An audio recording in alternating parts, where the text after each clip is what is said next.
અમે ચાલો આપણે ઘેર રે ચાલો આપણે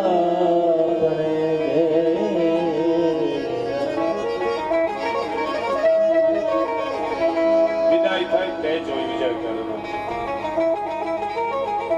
તે જ રહે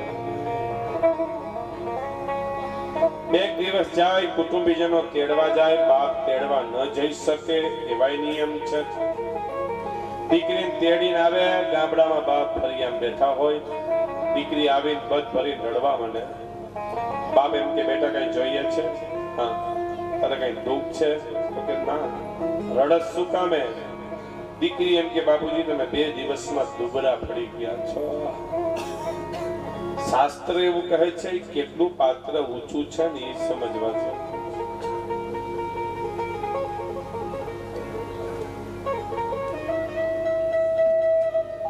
જેટલું આપો એટલું ઓછું છે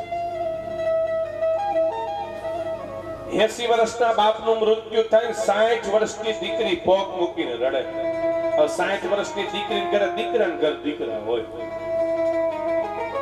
તો સમજાવે તમે વડીલ છો ફૈબા છો બાપુજી બધું મૂકીને ગયા છે 3 પેઢી જોઈને ગયા છો રડાય થોડું ત્યારે 60 વર્ષની દીકરી રડતા રડતા કે વાત સાચી છે બાપુજી બધું બધાનું કરતા ગયા છે બધું મુકતા ગયા છે કોણ લઈને જવાના લઈ જવાના તો પણ એટલા માટે રડવું આવે છે 60 વર્ષની દીકરી રડતા રડતા કે મને મારી માથે હાથ ફેરવવા વાળો મને તુકારો દેવો વાળો મારો બાપ વયો ગયો છે ને એ બાબતથી મને રડવું આવે છે અને એટલા માટે આપણા શાસ્ત્રના નિયમ પ્રમાણે 100 વર્ષે દીકરીનું મૃત્યુ સાસરાના ઘરે થાય અને અંત સમયના વિધિ વિધાન બાપના ઘરેથી જાય છે આવું શાસ્ત્ર કહે છે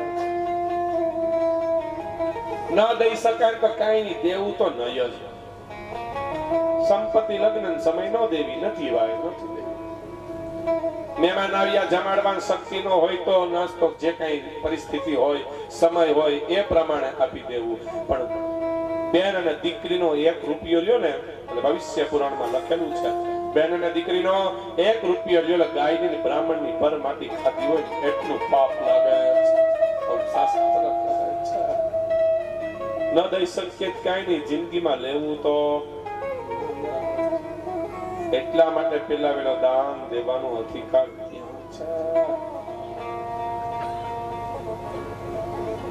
નવા મકાન કરોડો રૂપિયાના ખર્ચે બનાવ્યા હોય મકાનમાં રહેવા માટે જવું હોય ગૃહ પ્રવેશ કરવો હોય વડીલો વિદ્વાન બ્રાહ્મણોને પૂછો કે રહેવા માટે જવું છે વિધિ વિધાન કઈ કરવા નથી શું કરવું જોઈએ એટલે એમ કે 5 ગોરણી જમાડી દે દીકરી જમાડી દે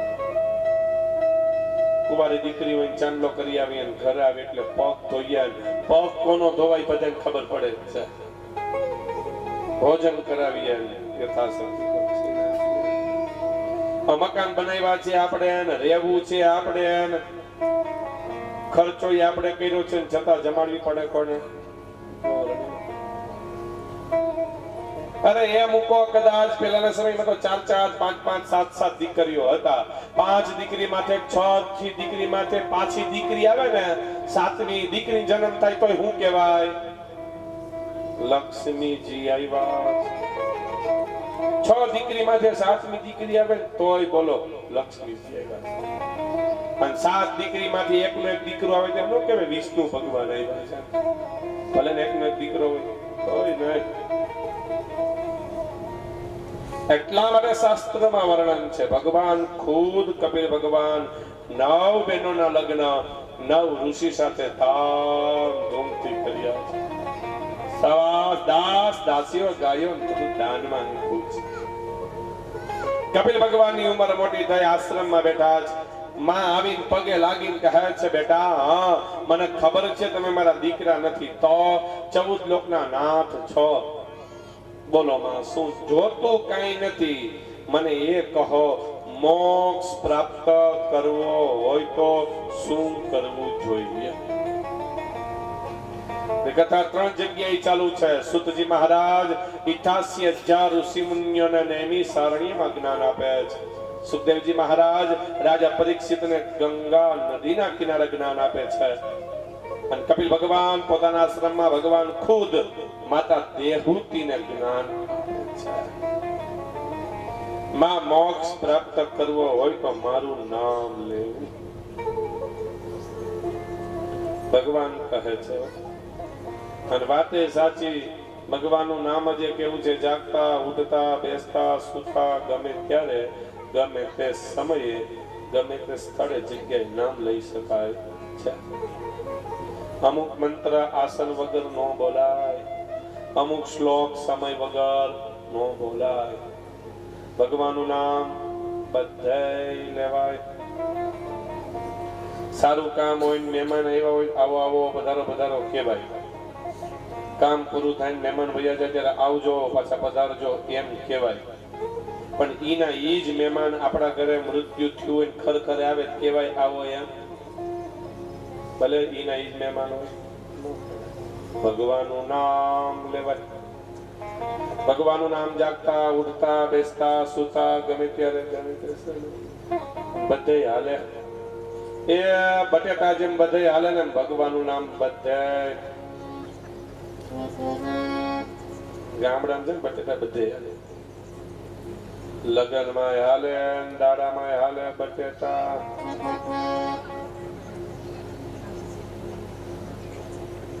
એકસો 10 વર્ષે બાપુજીનું મૃત્યુ થયું હોય તો કઈ ભરેલ ભીંડાનું શાક ન કરે, બટેટાનું કર્યું તો હાલે. કરોડપતિ એક નો એક દીકરો હોય, એને લગ્ન હોય, રિસેપ્શન ગોઠવેલું હોય, બટેટાનું શાક હોય તો હાલે. લગ્નમાં હાલે, દાડામાં દાડા લખે પાણી ઢોરમાં હાલે બટેટા. ઉપવાસમાં હાલે, એકટાણામાં હાલે બટેટા. એક ટાણું એટલે ગામડાની ભાષામાં એક ટાઈમ જમવાનું ને એક ટાઈમ નહીં જમવાનું. ઉપવાસ કાલની કથા કેશું, ભૂખ્યા રહેવા ક્યાંય ભગવાન મળતા કાલ સમજાવું છું.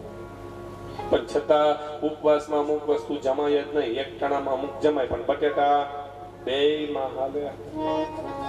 લગ્નમાં હાલે, દાડામાં હાલે બટેટા, એક ટાણામાં હાલે, ઉપવાસમાં હાલે બટેટા, ફરાળમાં હાલે, ધરાળમાં હાલે બટેટા. ફરાળ એટલે શું, ધરાળ એટલે શું? આખું ઘર 11 રહ્યા છે, તમારા ભાઈ કઈ 11 રહ્યા નહીં તો એને પાણી નાખી સૂકી ભાજી બગાડી દેશું? ઈ રોટલી શાક ખાશે ને અમે ઈ ધરાળ છે. બેયમાં હાલે બટેટા. તે અગરબત્તી ખોડવા માટે સ્ટેન્ડ નો હોય તો બટાટાના 2 ભાગ કરીને અગરબત્તીને ખોડાય. બધે હાલે. બોલો ગામડામાં બ્રાહ્મણો સીધો નો આપે, આપે ને સીધો સીધો એમાં શું હોય? અને બટેટા એવી વસ્તુ છે બીજા બધા શાકભાજી સાથે ચાલે.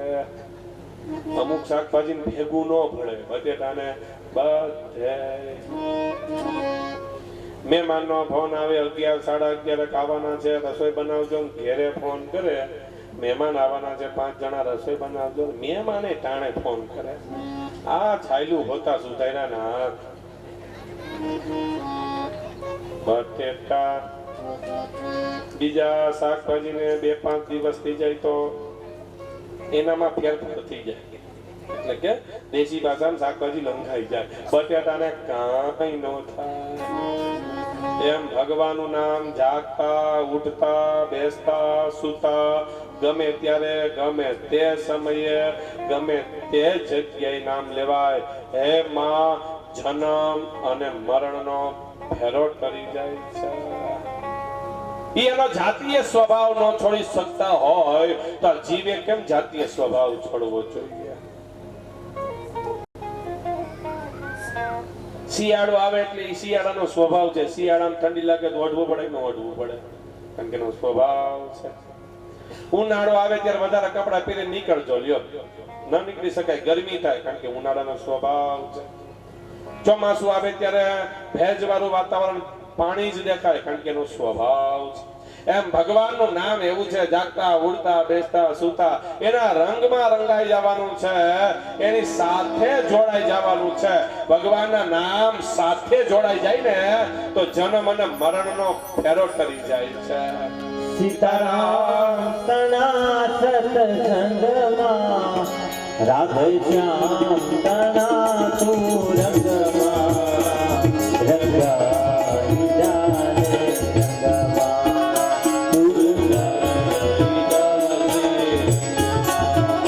સીતારામ તણા સતસંગમાં, રાધે શ્યામ તણા તું રંગમાં, રંગાઈ જાને રંગમાં, તું રંગાઈ જાને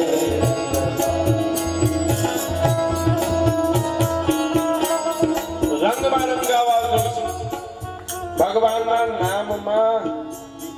અને ભગવાનનું નામ એવું છે, પહેલેથી લીધેલું હશે તો છેલ્લે લેતા આવડશે. ખેતી કરી નથી, ડાયરેક્ટ ખેતી કરવા મોકલો, લ્યો આવડે? કુવામ પડીને કેમ પંખો કાઢવો ને ઈ ખબર ન હોય, ઈ કોક દી જોયું હોય કાઢ્યો હોય ખબર પડે કેમ. એમાં કઈ મોબાઈલમાં જોઈને કે કુવામ ન પડે. શ્વાસ બંધ કરવાનો ઈ જોઈને અમુક કરાતું નથી, વાંચીને કરાતું નથી, અમુક તો એક કરી પછી કરી શકાય છે.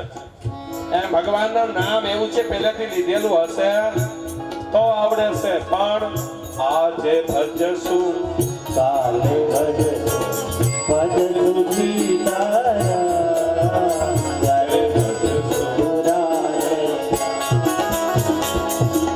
આજે ભજશું કાલે ભજશું સીતારામ, જ્યારે ભજશું રાધે.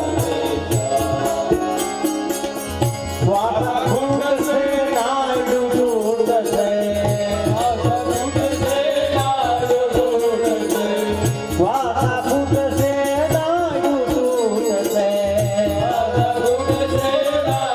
તૂટશે, પછી પ્રાણ નહીં રહેતા રંગમાં, રંગાઈ જાને રંગમાં. એ સીતારામ તણા સતસંગમાં, રાધે શ્યામ તણાનું રંગમાં, રંગાઈ જાને રંગમાં, તું રંગાઈ જાને રંગમાં, તું રંગાઈ જાને રંગમાં. આજે ભજશું કાલે ભજશું સીતારામ. ઘણા શું કે ખબર, વૃદ્ધા અવસ્થા આવશે ને ત્યારે ભગવાનનું નામ લેશું. પણ વૃદ્ધા અવસ્થા આવવાની જ છે ને સાબિતી શું? હે ભાઈ, આપણે ગઈઢા થવાના જ છે ને સાબિતી શું? કઈ છે જ નહીં. 2 મિનિટ પછી શરીરમાં શું થવાનું ની કોઈને ખબર નથી. એટલા માટે જ જે ગરુડ પુરાણમાં લખેલું છે, આંખથી દેખાય છે ને એ વસ્તુ આપણી છે નહીં, નથી દેખાતું ને ઈ જ આપણું છે. આપણી સંપત્તિ આપણી નથી, પરિવાર આપણો નથી, પત્ની આપણા, સંતાન નથી, માતા પિતા નથી, કોઈ આપણું છે નહીં. ઈ બધી તો વસ્તુ સાઈડમાં છે. આપણું શરીર આપણું નથી. ગરુડ પુરાણ કહે છે આંખથી દેખાય છે ને એ આપણું નથી, અને આંખથી જે નથી દેખાતું ને એ જ આપણું છે. પુણ્ય કર્મ અને પાપ કર્મ કરેલું આવવાનું, સત્કર્મ કરેલું આવવાનું એ દેખાતું નથી. સત્સંગ કીર્તન કથા કરેલી સાથે આવવાનું, અરે બધું મૂકવું, આપણું શરીર આપણી સાથે નથી. ગરુડ પુરાણમાં લખેલું છે શું?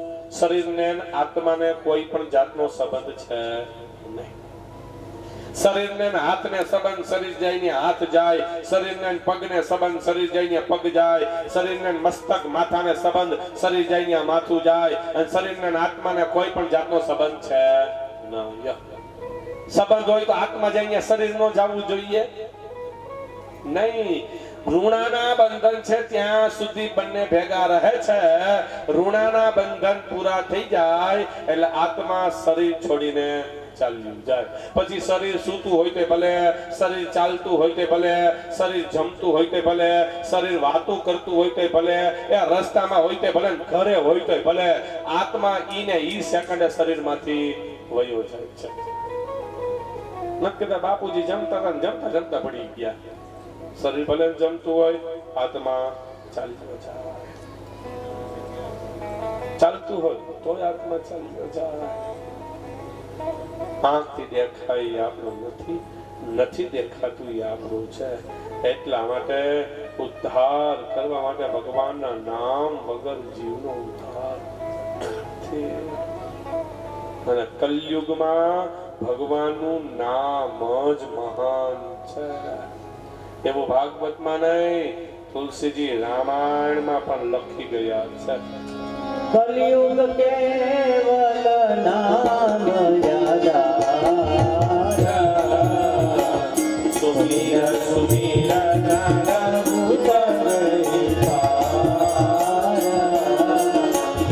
શ્રી રામ જય રામ જય જય રામ, શ્રી રામ જય રામ જય જય રામ,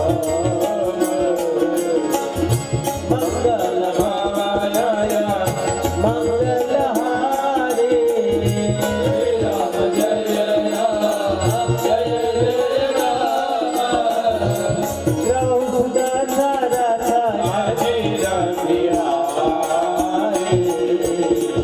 શ્રી રામ જય રામ જય જય રામ,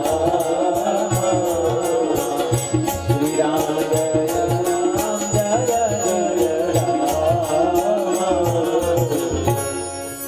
ભાગવતની રામાયણમાં પણ લખેલું છે કલયુગ કેવલ નામ આધાર.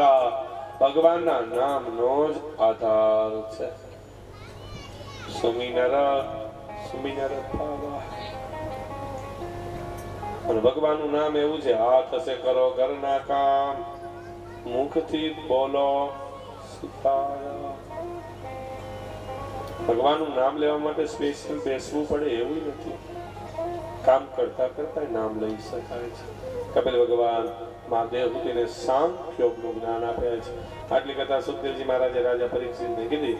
પરીક્ષિત રાજા ભગવાનનું સ્મરણ અને કીર્તન કરે. આપણે પણ સ્મરણ અને કીર્તન. ચા દેવી આવી રહ્યા છે, ચા દેવીનું પાન પછી આગળ થા. બોલે ભાગવત ભગવાન બબે કપ ચા પી લ્યો ને નીંદર નો આવે. ચા દેવીનું પાન કરી લ્યો, માતાને બેનો કીર્તન બોલો, દર્શન કરવાના બાકી હોય દર્શન કરી જાઓ, અને વાતું કરી લ્યો. ચાલોમાં હું વાતો ન કરી.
જગુભાઈ, જગુભાઈ